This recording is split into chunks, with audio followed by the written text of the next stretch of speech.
बिस्मिल्लाहिर्रहमानिर्रहीम। अस्सलाम वालेकुम दोस्तों मेरा नाम है मोहम्मद अनस और आप देख रहे हैं राह जन्नत ऑफिशियल। दोस्तों ये है यूनाइटेड किंगडम, जिसको आम तौर पर हम लोग यूके के नाम से भी जानते हैं। हमारी दुनिया का वही छोटा सा देश जिसने किसी दौर में हमारी दुनिया के इतिहास की सबसे बड़ी सल्तनत कायम की थी, जिसको हम लोग ब्रिटिश एम्पायर के नाम से भी जानते हैं।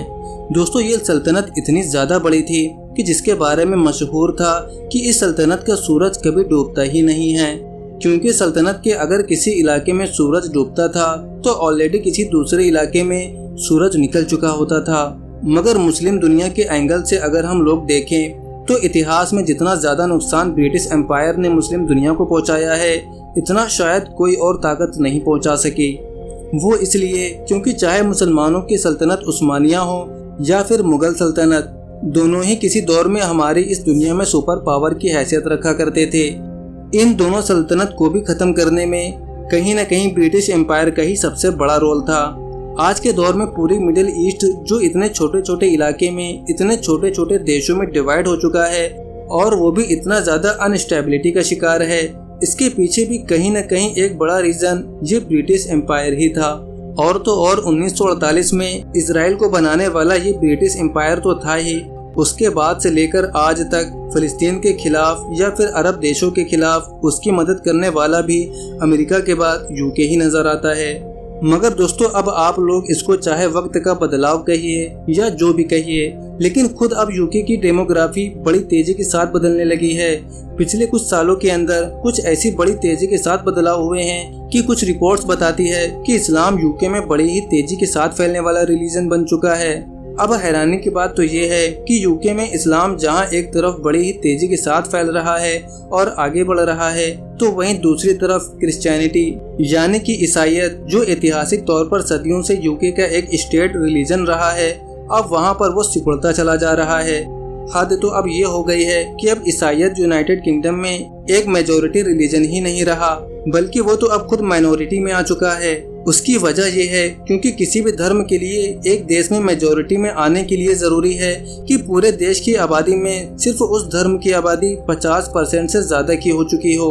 मिसाल के तौर पर हम लोग भारत में कहते हैं कि हिंदू धर्म यहाँ पर मेजॉरिटी में है, वो इसलिए कहते हैं कि उनकी आबादी 50% से कहीं ज़्यादा है।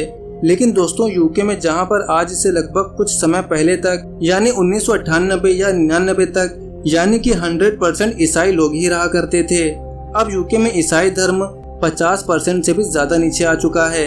इस पर भी बहुत सारे एक्सपर्ट्स लोगों का यही कहना है कि यूके की तरफ से ये जो डेटा रिलीज किया गया है ये सही नहीं है, बल्कि सच्चाई इससे भी कहीं ज्यादा है। मतलब ईसाई धर्म का जो ग्राफ है वो यूके में बहुत ही तेजी के साथ गिर चुका है, और जब अगला डेटा आएगा साल 2031 का, वो तो हमारी दुनिया को हैरान ही कर देगा, क्योंकि यूके में जो अलग अलग रिलीजन का ग्राफ होगा वो पूरे तरीके से बदल चुका होगा। पिछले 10 सालों की इस रिपोर्ट के मुताबिक यूके में साल 2011 तक टोटल मुस्लिम आबादी 2.7 मिलियन यानी कि 27 लाख हुआ करती थी, जो कि यूके की टोटल आबादी का सिर्फ और सिर्फ 5% थी। मगर फिर इसमें अगले 10 सालों के अंदर यानी 2021 तक 44% की बढ़ोतरी हुई और 2021 में 4 मिलियन मतलब कि 40 लाख, जो कि इस वक्त यूके की आबादी का लगभग 7% बनती है। मगर यहाँ के मुस्लिम ऑर्गेनाइजेशन का तो यहाँ तक ये भी कहना है कि ये डेटा सही नहीं है, बल्कि ये आबादी तो 8% से कहीं ज़्यादा पहुँच चुकी है। और जितनी तेज़ी के साथ इस्लाम का ग्राफ बढ़ रहा है और कन्वर्जन रेट बढ़ रहा है, उससे तो ये भी लगता है कि आने वाले सालों में यूके की 15% आबादी मुस्लिम हो चुकी होगी। अब बात करें अगर ईसाई धर्म के डेटा की, तो 2011 में यूके के अंदर इनकी आबादी 59% हुआ करती थी, यानी कि 10 साल के बाद यानी 2021 में अब सिर्फ और सिर्फ 40% रह गई है, यानी कि सिर्फ 10 सालों के अंदर ही 13% से ज़्यादा की गिरावट आ चुकी है। और जैसा कि मैं आप लोगों को पहले ही बता चुका हूँ कि यूके में बहुत सारे एक्सपर्ट्स ये दावा कर रहे हैं कि ये आंकड़ा गलत है, बल्कि अपने आप को ईसाई मानने वालों की आबादी 37 या 38% से ज़्यादा नहीं है।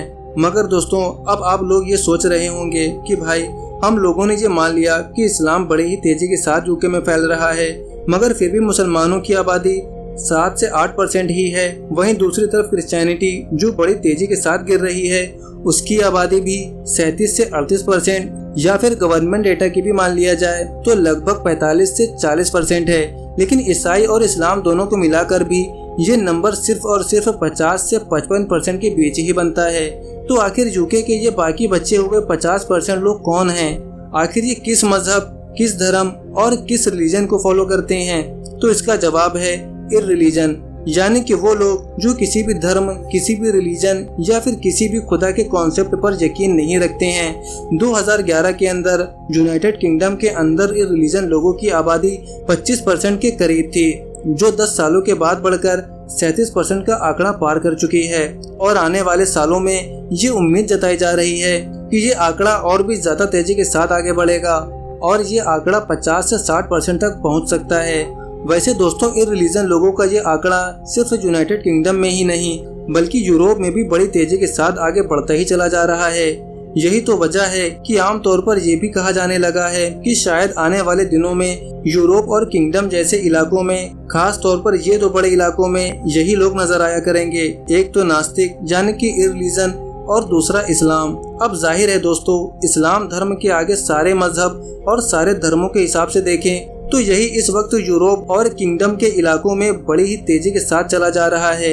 यहाँ पर यह भी ध्यान देने वाली बात है कि वैसे तो यूके या फिर यूरोप जैसे सभी इलाकों में इस बात की आज़ादी है कि कोई भी इंसान किसी भी चीज को फॉलो करे, किसी भी धर्म को माने, लेकिन फिर भी बहुत सारे जानकार लोग यूनाइटेड किंगडम या फिर यूरोप के इलाकों में एथिज्म का इतना तेजी के साथ फैलना राजनीतिक तौर पर इन देशों के लिए चिंता की बात बताते हैं। वो इसलिए क्योंकि इन लोगों को ये लगता है कि नास्तिकता यानी एथिज्म वो दरवाजा है जिसके जरिए से कम्युनिस्ट आइडियोलॉजी इन देशों में घुस सकती है।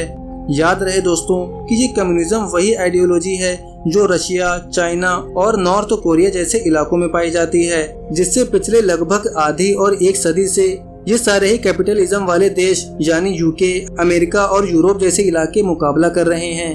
अब सवाल यही है कि कहीं ऐसा ना हो कि जिस विचारधारा से पिछली सदी से ये लोग लड़ते आ रहे हैं वो विचारधारा अपने आप ही इनके घर पर जगह न बना ले। कि इस्लाम का मुकाबला करने के लिए यहूदी और उनके सपोर्टर्स वो खड़े हो जाएंगे पूरी ताकत के साथ और बज़ाहिर ऐसा महसूस होगा कि इस्लाम जो है उसका चिराग गुल हो जाएगा। इतनी ताकत उनके पास है, इतने वसाइल उनके पास है कि बज़ाहिर आलम इस्लाम के अंदर कोई शकक नहीं है कि उनका मुकाबला कर सके। लेकिन बहरहाल अल्लाह का फैसला तो यही है। अल्लाह ताला तो अल्लाहु मुतिम्मु नूरिही, अल्लाह तो अपने नूर का इत्माम फरमा कर रहेगा। व याबल्लाहु इल्ला युतिम्मा नूरहू, एक मुस्बत अंदाज़ बयान है और एक मनफी अंदाज है। अल्लाह को हरगिज़ मंजूर नहीं है मगर यह कि अपने नूर का इत्माम फरमाए।